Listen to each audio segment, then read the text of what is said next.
नमस्कार मंडळी, मी Tanaya news अनकटच्या travel diaries या सिरीज मध्ये तुमचं सर्वांचं मनापासून स्वागत। तर आजच्या पहिल्या भागात आज आपण आलोय पुण्यातील मंगळवार पेठेत। कारण काय, इथे जुना बाजार भरतो, पण या जुन्या बाजाराला अनेक नावं पडलेली आहेत। हा चोर बाजार म्हणतात, जुना बाजार म्हणतात आणि इथे येणं धोक्याचंही म्हणलं जातं। पण इथल्या विक्रेत्यांकडून आपण जाणून घेऊयात नक्की या बाजाराचं स्वरूप काय आहे आणि कोणतीही मनात शंका न ठेवता आपण या व्हिडिओला सुरुवात करूया। चला तर। जुना बाजार।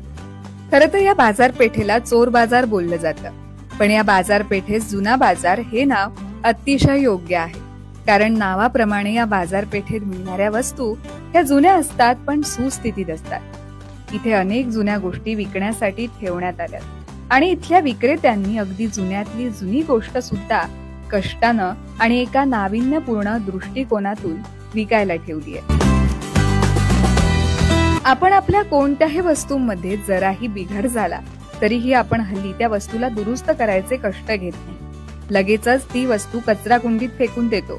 पण इथल्या विक्रेत्यांना याच वस्तू आपल्या उदरनिर्वाहासाठी उपयोगी पडतात, तर काहींना ह्या वस्तू अगदी कमी दरात वापरायलाही मिळतात। इथे मिळणाऱ्या ज्या वस्तू आहेत त्या काही अगदी जुन्या नाहीत बरं का, तर ह्या जुन्या गोष्टींना थोडंफार नाविन्यतेचं कोटिंग करून या विकण्यायोग्य करण्यात आल्या।